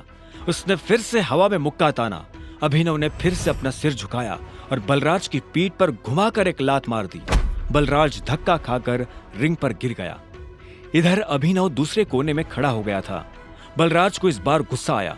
वो फिर से तेजी से अभिनव की तरफ बढ़ा और अभिनव ने झुककर उसके पैर पर लात मार दी। बलराज अपने आप को संभाल नहीं पाया और फिर से नीचे गिर गया। ये देख अकरम को मजा आ गया। उसने बलराज से कहा, सरेंडर कर दो बलराज, क्यों अपना रिकॉर्ड खराब कर रहे हो? मैं बाहर किसी से नहीं कहूंगा कि तुम टाइगर से हारे थे।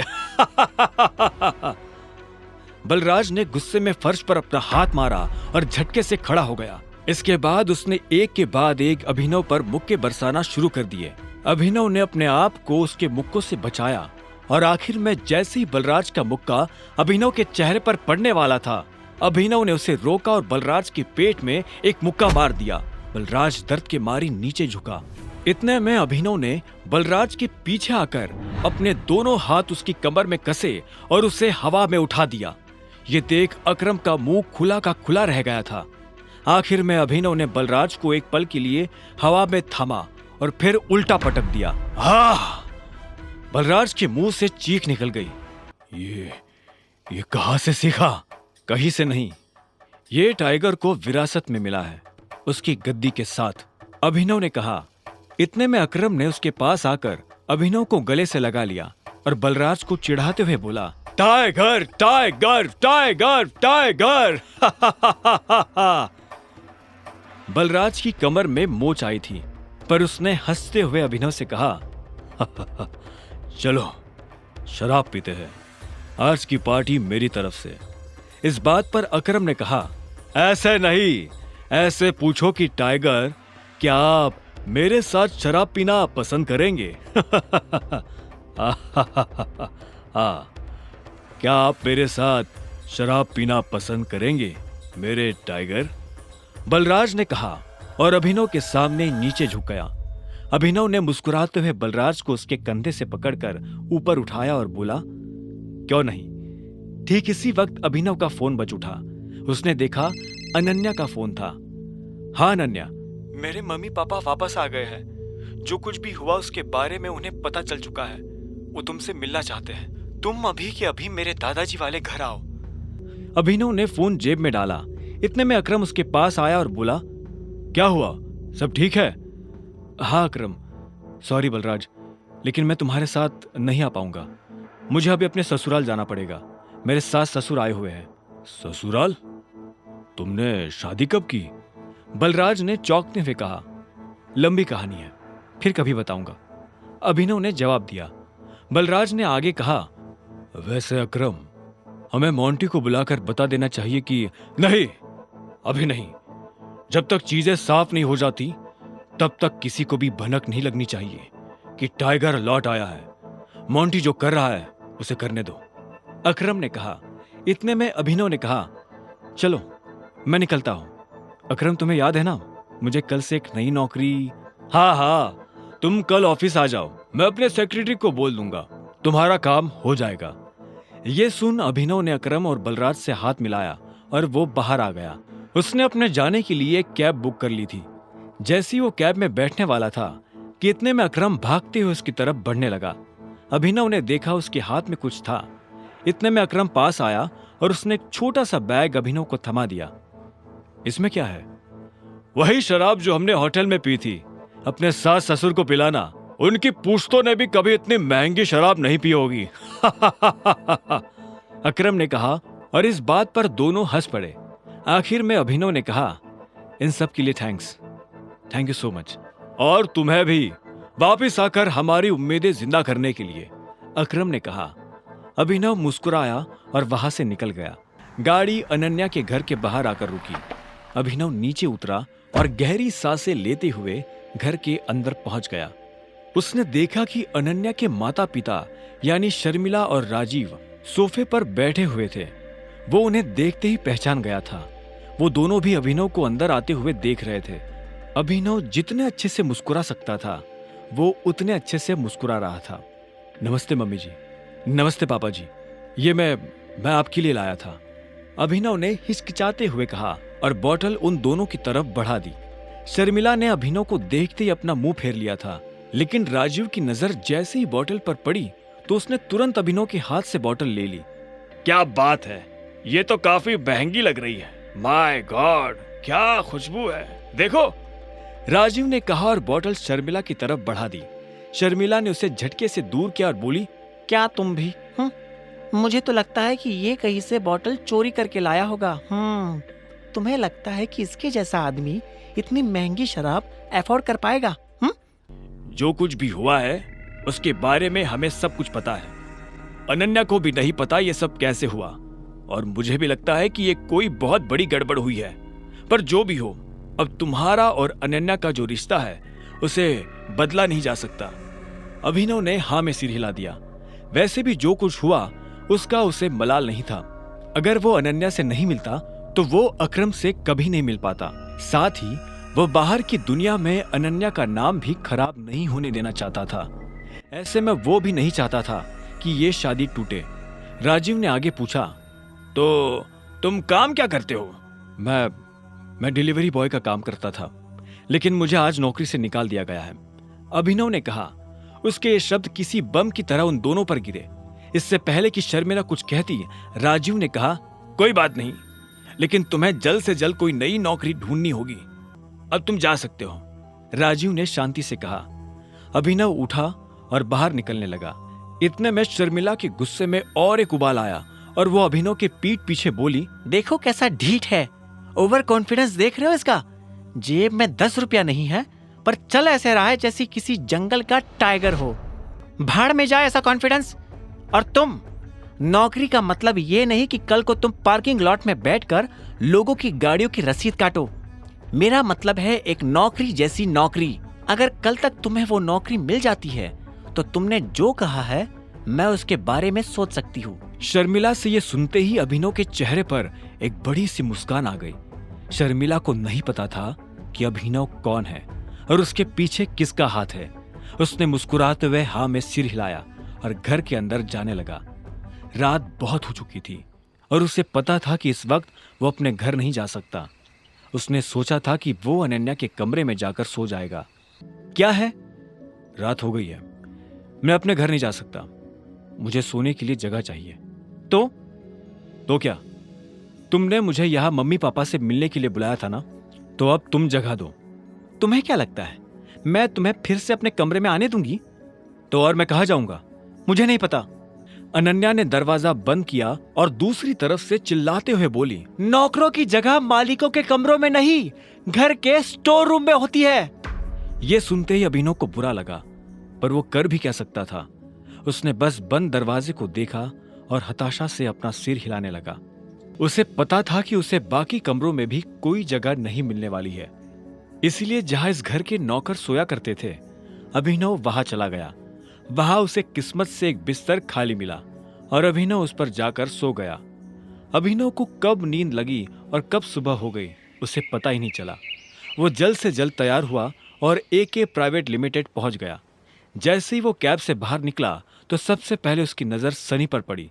सनी ने भी उसे देखा और चालाकी से मुस्कुराते हुए बोला, आहा, देखो जरा कौन आया है, सिक्योरिटी। वो अभिनव को अंदर नहीं आने देना चाहता था। सनी की एक आवाज पर सिक्योरिटी वाले वहां आकर खड़े हो गए। वो अकरम को फोन मिलाने वाला था, पर इससे पहले कि वो अकरम को फोन मिला पाता, इतने में एक सुंदर सी लड़की काली स्कर्ट और सफेद शर्ट में उसकी तरफ चली आ रही थी। उसने आते ही सिक्योरिटी वालों से कहा, तुम लोग जा सकते हो, ये मेरे साथ है। इतना कहकर उसने अभिनव की तरफ देखा। ये देख सनी के होश उड़ गए। उस दिन पार्टी में और अब यहाँ भी अभिनव ने सनी को गलत साबित कर दिया था। इससे पहले कि वो कुछ कह पाता, अकरम की सेक्रेटरी जेनी ने उसे शांत रहने का इशारा कर दिया था। अभिनव को सनी के चेहरे पर छाया मातम देखकर काफी खुशी हो रही थी। वो मुस्कुराया और जेनी के साथ निकल गया। आपको अकरम ने बताया कि मैं यहाँ क्यों आया हूँ? ये सुनते ही जेनी के कान खड़े हो गए। अभिनव जैसा आदमी जो यहाँ नौकरी के लिए आया था, वो अकरम को अकरम कहकर बुला रहा था। जेनी ने इस सवाल का कोई जवाब नहीं दिया। उसने अपने ऑफिस का दरवाजा खोला और अंदर चली गई। अभिनव भी उसके पीछे पीछे अंदर आया और बोला, तुमने मेरे सवाल का जवाब नहीं दिया। सॉरी, जेनी ने कहा। जेनी ने जिस तरह से सॉरी कहा, अभिनव को समझ आ गया था कि वो उसे पसंद नहीं करती थी। जैनी ने इतने में अपनी टेबल पर रखा एक पेपर उठाया और अभिनव की तरफ बढ़ा दिया। अभिनव ने पेपर लिया और उससे पढ़ने लगा। उस पेपर पर उन नौकरियों के नाम लिखे थे जो अभिनव कर सकता था। उसने लिस्ट पर अपना ध्यान लगाया और देखा कि उसमें कुछ नौकरियों के ऊपर स्टार बना हुआ था। उसने जेनी को देखा और बोला, ये यहाँ स्टार क्यों बना? ये स्टार इसलिए बना है क्योंकि इन पोजीशंस पर हमारे पास ऑलरेडी कोई ना कोई काम कर रहा है और हम इन पर नई भर्ती नहीं ले रहे हैं। तुम चाय लेना पसंद करोगे या कॉफी? मैं मैनेजर बनना पसंद करूंगा। अभिनव ने भी उसके सवाल का जवाब ना देते हुए कहा। ऐसे में जेनी बोली, लेकिन मैनेजर की पोजीशन पर पहले से स्टार बना हुआ है। आप पता है मुझे। तो जिस पोजीशन पर पहले से कोई बैठा हुआ है उस पर तुम कैसे बैठ सकते हो? तुम क्या उस एम्प्लॉय को कंपनी से बाहर करवाना चाहते हो? मैंने तो ऐसा नहीं कहा। मैं बस इतना जानता हूं कि लिस्ट मुझे तुम्हें नहीं दी थी। हाँ, लेकिन तुम्हारा नाम? जेनी। जेनी ने गुस्से में कहा। अभिनव के सवालों से उसे चिढ़ हो रही थी। अभिनव को उसके नाम से कोई मतलब नहीं था। उसने आखिर में कहा, देखो जेनी, इसमें मेरी कोई गलती नहीं है। तुमने मुझे लिस्ट लाकर दी, मैंने उसमें से अपनी पसंद की पोस्ट चुन ली। अब आगे क्या करना है वो तुम देखो। ठीक है मिस्टर अभिनव, तो अब मुझे तुम्हारे बारे में कुछ जानकारियों की जरूरत पड़ने वाली है और तुम्हारा ऑफिस कल से शुरू हो जाएगा, जेनी ने कहा। अभिनव ने हाँ में सिर हिलाया और वहां से निकल गया। सनी को अभी भी समझ नहीं आ रहा था कि आखिर अभिनव वहां क्या लेने आया था।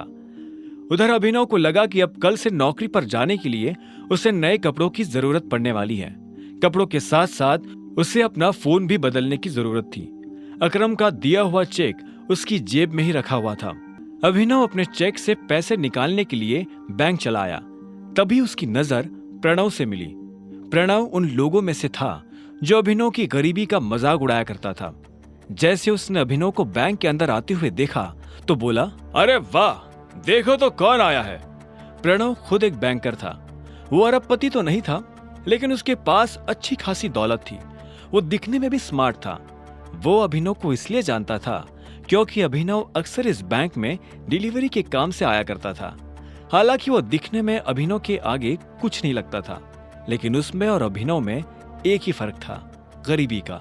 हेलो, मुझे थोड़े पैसे निकालने हैं, अभिनव ने कहा और प्रणव को चेक दिखाने लगा। प्रणव ने बिना चेक देखे कहा, चेक से? तुम्हें पता है ना, चेक से सिर्फ बड़ी रकम ही निकाली जा सकती है। मेरा अमाउंट बड़ा है, यहाँ काउंटर पर नहीं निकल पाएगा, इसलिए मैं मैनेजर से मिलना चाहता हूँ। ये सुनते ही प्रणव जोर जोर से हंसने लगा और बोला, तुम्हें उसकी जरूरत नहीं पड़ेगी, मुझे अपना चेक दिखाओ। अभिनव ने गुस्से में प्रणव को अपना चेक दिखा दिया। प्रणव ने बिना देखे अभिनव और बाकी लोगों की आंखों के सामने चेक फाड़ दिया। अभिनव प्रणव पर चिल्ला उठा, तुम्हारा दिमाग खराब है क्या? सिक्योरिटी को बुलाओ और इस आदमी को अभी के अभी बाहर निकलवाओ यहाँ से। फर्जी चेक लाकर बैंक वालों को बेवकूफ बनाता है। अभी पुलिस बुलाकर तुझे अंदर करवाता हूँ। इधर अभिनव ने अपने फाड़े गए चेक के टुकड़ों को मुट्ठी में भरा और गुस्से में अपनी मुट्ठी भींच ली। इतने में सिक्योरिटी वाले आए और उन्होंने अभिनव को चारों तरफ से घेर लिया। छोड़ो मुझे, छोड़ो, अभिनव ने कहा और गार्ड्स के हाथ से खुद को छुड़ाने की कोशिश करने लगा, लेकिन वो लोग उसे छोड़ नहीं रहे थे। क्या हो रहा है यहाँ? यह आवाज और किसी की नहीं बल्कि बलराज की थी। उसने अभिनव को दूर से ही पहचान लिया था। बलराज को देखते ही अभिनव की जान में जान आ गई थी। अब कोई उसका कुछ नहीं बिगाड़ सकता था। प्रणव ने बलराज की तरफ देखा और बोला, सॉरी सर, मुझे पता नहीं था कि आप इस तरह यहाँ आ जाएंगे। मैं तो बस इस आदमी को फर्जीवाड़ा करने से रोकने की कोशिश कर रहा था। यह सुन बलराज ने अभिनव को ऊपर से नीचे तक देखा और फिर गार्ड्स की तरफ देखते हुए बोला, छोड़ दो उसे, बलराज ने कहा और मैनेजर के कैबिन की तरफ बढ़ने लगा। उसने पलटकर अभिनव को भी अपने साथ आने का इशारा किया। अगर इसने कुछ गलत किया है तो इस बारे में मैनेजर को पता होना चाहिए। अगर तुम अपने लेवल पर एक्शन लोगे तो हो सकता है कि मैनेजर बुरा मान जाए। जी सर, प्रणव ने हाँ में सिर हिलाते हुए कहा। बलराज ने अभिनव को घूरा और उसे अपने साथ अंदर आने का इशारा करने लगा। दोनों एक साथ मैनेजर के बड़े से कैबिन में दाखिल हो गए थे। मैनेजर अपनी कुर्सी पर बैठकर कंप्यूटर पर काम कर रहा था। बलराज ने उसका ध्यान अपनी तरफ खींचने के लिए दरवाजे को जोर से बंद किया। अचानक से मैनेजर की नजर दरवाजे पर पड़ी। जब उसने देखा कि सामने बलराज खड़ा है तो मैनेजर खुद अपनी कुर्सी से खड़ा हो गया। बाबा बलराज सर, आप यहाँ कैसे?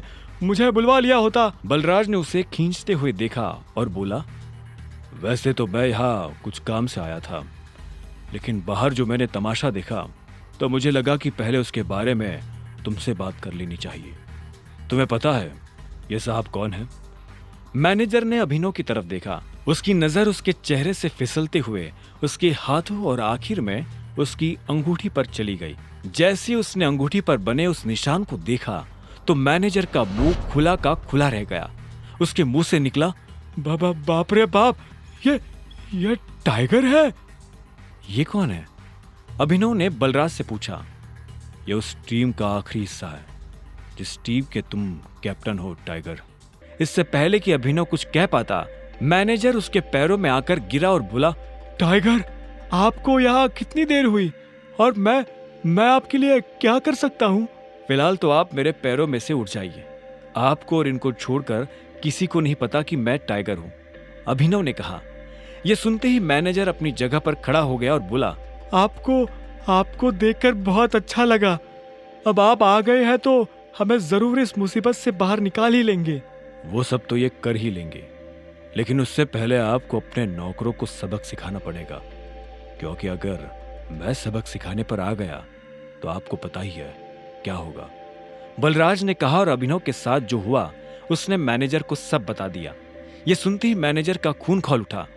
उधर जब अभिनव और बलराज मैनेजर के कैबिन में खड़े थे तब इधर एक हट्टा कट्टा सा आदमी स्विमिंग पूल में काला चश्मा लगाकर खड़ा था।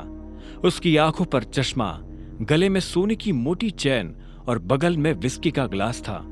वो आदमी लड़की के गालों को सहला रहा था। तभी उसे किसी के पैरों की आवाज सुनाई दी। उसने देखा उसका सेक्रेटरी भागते हुए उसके पास आ रहा था।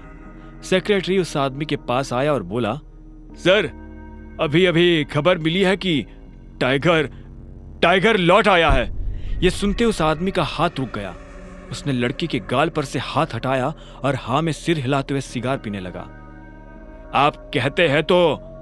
सेक्रेटरी आगे कुछ कहता उससे पहले उस आदमी ने कहा, अभी नहीं, अभी तो आया है, थोड़ा उछल कूद करने दो, पर हाँ, इस बार उसे पिंजरे में डालने की गलती नहीं करनी है। सेक्रेटरी ने हाँ में सिर हिलाया और वहां से निकल गया। Who is tiger? बगल में खड़ी उस लड़की ने पूछा। तुमने इन साहब का चेक किससे पूछकर फाड़ा? अभिनव के लिए साहब शब्द प्रणव से सुना नहीं गया। उसने कहा, सर, ये डिलीवरी वाला है, फर्जी चेक लेकर बैंक में आया था। इसे क्या लगा यहाँ हम लॉटरी खोलने बैठे हैं? मैंने इसके चेक की इंफॉर्मेशन कंप्यूटर में चेक की थी, कोई रिलेवेंट डाटा था ही नहीं। सच बोल रहा है? मैनेजर ने पूछा। यह सुन प्रणव को धक्का लगा। अभिनव मन ही मन मुस्कुरा रहा था। प्रणव ने हिचकिचाते हुए कहा, आपसे झूठ क्यों कहने लगा? तुझे पता है ये डिलीवरी बॉय किसका चेक लेकर आया है? अकरम सर का। क्या?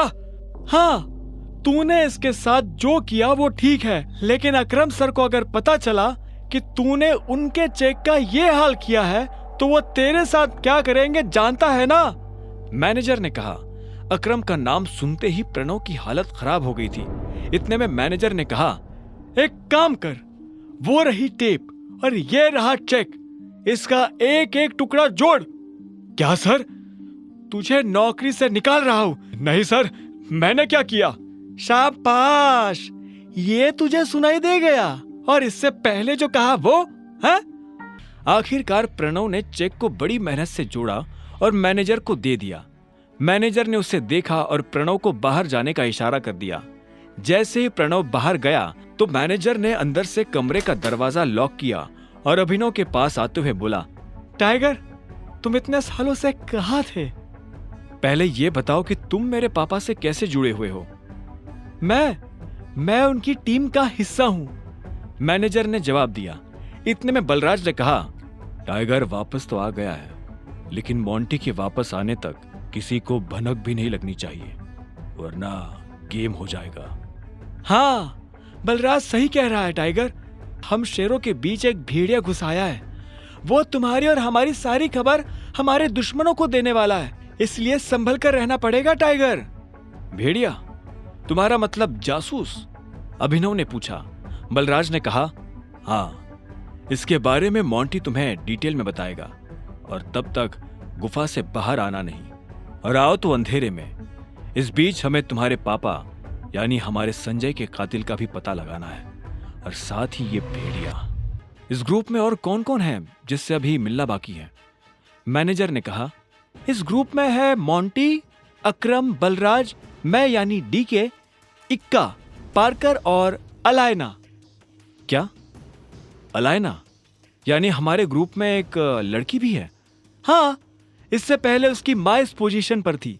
1 साल पहले उसकी डेथ हुई तो अलायना उसकी जगह पर आई है। टाइगर, वो लड़की नहीं, आग है, आंधी है, चलता फिरता अंगारा है। मैं अपनी जिंदगी में अलायना जैसी किसी से नहीं मिला। शक्ल, अक्ल और तेवर उसके पास तीनों है। मैं समझा नहीं, अभिनव ने कहा। बलराज उसके पास आया और बोला, जिद्दी, उसके आगे मुझे अपनी जिद कुछ नहीं लगती। कहने को ग्रुप में वो बस एक लड़की है, लेकिन उससे पार पाना हम में से किसी भी मर्द के बस की बात नहीं है। यह सुनते ही अभिनव समझ गया था कि बलराज का इशारा किस तरफ है। अलायना को यह मनवाना कि वो टाइगर है अभिनव के लिए भारी होने वाला था। तुम जल्दी से उससे भी मिल लोगे, पर वो तुमसे मिलेगी या नहीं पता नहीं। मुझे नहीं लगता कि टाइगर के लिए उसे मनाना मुश्किल होगा।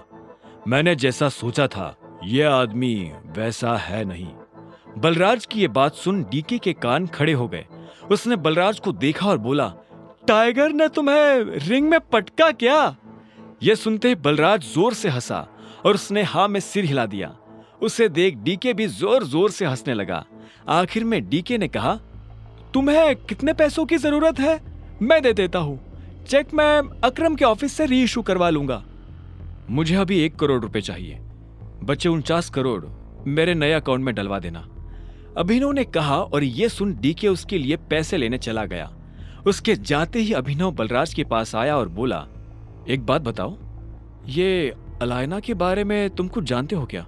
बलराज ने उसे ऊपर से नीचे तक देखा और बोला, वैसे तो सब कुछ जानता हूं, और वैसे कुछ भी नहीं। मेरा मतलब है, तुम्हें पता है मेरा क्या मतलब है? बस उसे अपनी तरफ से चिढ़ने का या गुस्सा होने का मौका मत देना। वैसे अब तुम्हें गाड़ी की जरूरत है। मैं अपने मैनेजर को बोल रहा हूं, यहां से सीधा ग्लोब मोटर्स जाओ, वहां तुम्हारी गाड़ी तुम्हारा इंतजार कर रही है। अभी पैसे मैं भर रहा हूं, बाद में जब तुम गद्दी संभालोगे तो मुझे डबल दे देना। यह सुनते ही अभिनव जोर जोर से हंसने लगा। उसने बैंक से पैसे लिए बाहर आया और एक टैक्सी बुक करके सीधा ग्लोब मोटर्स के लिए निकल पड़ा। जल्दबाजी में वो बलराज से यह पूछना ही भूल गया था कि बलराज ने उसके लिए कौन सी गाड़ी बुक की थी।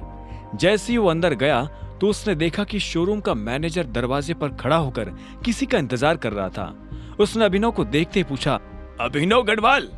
मैं ही हूं, अभिनव गढ़वाल। यह सुनते ही वहां रिसेप्शन पर खड़ी दोनों लड़कियों के होश उड़ गए, लेकिन मैनेजर को अभिनव को देख कोई झटका नहीं लगा। बलराज ने उसे पहले ही बता दिया था कि अभिनव दिखने में कैसा था। चलिए मेरे साथ, मैनेजर ने कहा और आगे बढ़ने लगा। कुछ देर के बाद अभिनव एक गैरेज में आ गया था। वहां ढेर सारी गाड़ियां खड़ी हुई थी। मैनेजर उसे उसकी गाड़ी के पास लेकर आया। वो एक बहुत ही महंगी सी गाड़ी थी, लेकिन ऊपर से उसे देखने में ऐसा लग रहा था जैसे वो कबाड़ हो। बलराज ने जानबूझकर उसे पुराना करवाया था ताकि कोई भी अभिनव पर उसकी गाड़ी की वजह से शक न करे। पर जब अभिनव ने गाड़ी के अंदर देखा तो उसे बहुत अच्छा महसूस हुआ। मैनेजर ने कहा, मैं गाड़ी के पेपर्स रेडी करवाता हूं, आप तब तक गाड़ी देख लीजिए। मैनेजर वहां से निकला और अभिनव ड्राइविंग सीट पर बैठने के लिए बढ़ने लगा, पर इससे पहले कि वो बैठ पाता उसे पीछे से एक आवाज आई, हेलो। यह आवाज एक लड़की की थी। अभिनव को लगा कि जरूर ये वही रिसेप्शन वाली लड़कियों में से कोई एक होगी, लेकिन जब वो पलटा तो हैरान हो गया। वो लड़की और कोई नहीं बल्कि चाहत थी। अभिनव ने चाहत को अनन्या के साथ अकरम की पार्टी में देखा था। चाहत और अनन्या दोस्त थी। ये सब क्या हो रहा है अभिनव? ये गाड़ी तुम खरीद रहे हो? तुम कौन हो और यहाँ क्या लेने आई हो? अभिनव ने तनी हुई आवाज में पूछा। चाहत को देख वो अपनी पहचान के लिए अलर्ट हो गया था। चाहत उसके सवाल पर मुस्कुराई और मीठी सी आवाज में बोली, मैं चाहत हूँ, तुम्हारी बीवी की दोस्त, और ये सवाल तो मुझे तुमसे करना चाहिए।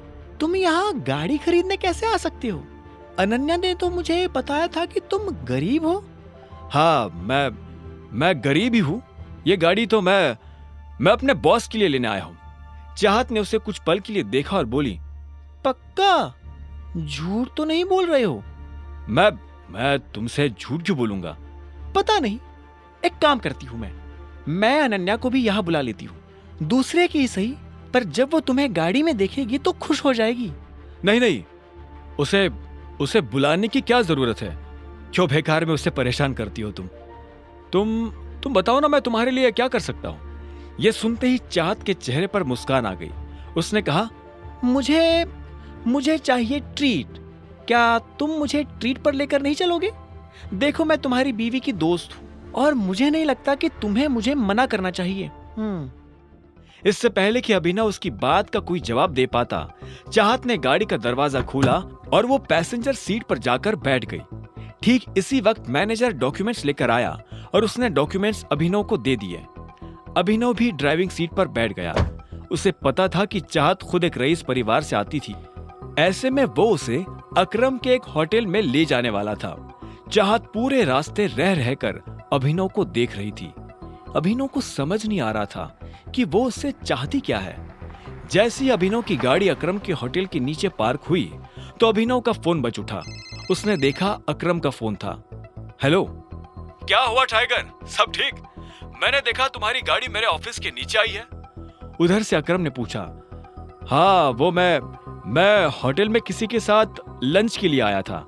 हाँ, वो तो मैं देख ही रहा हूँ। जरा ऊपर आओ, मैं तुम्हें अपना वीआईपी कार्ड दे देता हूँ ताकि तुम दोनों को वीआईपी ट्रीटमेंट मिले। अकरम ने मुस्कुराते हुए कहा। अभिनव ने फोन रखा और पलटा तो पाया कि चाहत उसके पीछे खड़ी थी। चले? हाँ, नहीं, तुम एक मिनट यही रुको, मुझे थोड़ा काम है, मैं वो निपटा कर आता हूं, अभिनव ने कहा। और इससे पहले कि चाहत कुछ कहती, अभिनव वहां से निकल गया। चाहत उसे जाते हुए देख रही थी। वो अच्छी तरह से जानती थी कि ये अकरम का ऑफिस है, लेकिन अभिनव वहां क्या करने जा रहा था और उसे किसने फोन कर ऊपर बुलाया था? चाहत को अभिनव पर शक हो रहा था। अब आगे क्या होने वाला था? उधर जब चाहत को अभिनव के ऊपर शक हो रहा था, तब इधर अभिनव भी अकरम के कैबिन में पहुंच चुका था। जैसे ही अभिनव अंदर आया तो अकरम ने उसकी तरफ अपना कार्ड बढ़ाया और बोला, ये लो, मजे से लंच करना। थैंक यू, अभिनव ने मुस्कुराते हुए कहा और अकरम के कैबिन से बाहर निकल गया। वो नीचे आया और उसकी आंखें चाहत को ढूंढने लगी। उसने देखा कि चाहत होटल के बाहर शेड में खड़ी थी। अभिनव उसके पास पहुंचा तो चाहत उसे ऊपर से नीचे तक देखने लगी। अभिनव ने उससे कहा, चले? दोनों होटल के अंदर दाखिल हो गए और एक टेबल पर जाकर बैठ गए। अभिनव जानबूझकर चाहत से नजर नहीं मिला रहा था, वहीं चाहत उसे लगातार देखती जा रही थी। क्या हुआ, सब ठीक है? हाँ। अच्छा, वैसे तुम इस ऑफिस में काम करते हो क्या?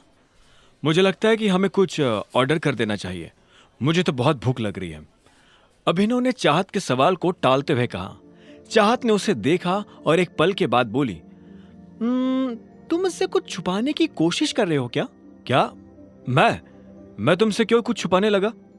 चाहत इस बात का जवाब देने वाली थी, बात उसकी जुबान पर आ ही गई थी कि इतने में वेटर उन दोनों की बातों के बीच खलल डालने के लिए आ गया। अभिनव और चाहत ने वेटर को ऑर्डर दिया और वेटर वहां से निकल गया, लेकिन चाहत अपना सवाल भूली नहीं थी। उसने बात को घुमाते हुए पूछा, तो तुम क्या करते हो? मैं एके प्राइवेट लिमिटेड में एक छोटी सी नौकरी करता हूं। अच्छा, ये तो अकरम जी की कंपनी है ना? अभिनव ने जवाब में हाँ में सिर हिला दिया। इससे पहले कि चाहत आगे कोई सवाल करती, इतने में एक लड़का चाहत के बगल में आकर खड़ा हुआ और बोला, हेलो गॉर्जियस। चाहत ने पलटकर देखा तो पाया कि एक सुंदर सा लड़का फॉर्मल्स पहनकर उसके पास खड़ा था। जैसे उसकी नजर चाहत से मिली तो उसने कहा, यू आर सो ब्यूटीफुल। मैं आना तो नहीं चाहता था, लेकिन मेरा मन नहीं माना। क्या मैं तुम्हें एक बढ़िया सी ट्रीट ऑफर कर सकता हूँ? उस लड़के ने कहा। उसकी आंखों में एक शरारत भरी मुस्कान नजर आ रही थी। चाहत उसकी नीयत समझ चुकी थी और अभिनव को भी ये समझ आ गया था कि वो किस नियत के साथ यहाँ खड़ा था। ऐसे में उसने भी लड़के को टालने के लिए गंभीरता से कहा, तुम्हें नजर नहीं आ रहा? वो पहले ही मेरे साथ डेट पर है। उस आदमी ने अभिनव की तरफ देखा और बोला, ओह अच्छा, मुझे तो लगा कि तुम इसके छोटे भाई हो। पर चलो, अब जब तुमने बता ही दिया है कि तुम इसके साथ डेट पर आए हो, तो मैं तुम्हें बहुत प्यार से कह रहा हूं, निकल लो। यह सुनकर अभिनव को बुरा लगा, लेकिन उसने कुछ नहीं कहा। तुम इतनी सुंदर हो, तुम्हें देखकर लगता है कि तुम किसी वेल टू डू फैमिली से आती हो। डोंट माइंड, लेकिन तुम्हें इस तरह के लड़कों के साथ डेट पर नहीं आना चाहिए। Standard is important, right? तुझसे किसी ने कहा ज्ञान देने को? अभिनव ने बीच में आते हुए कहा।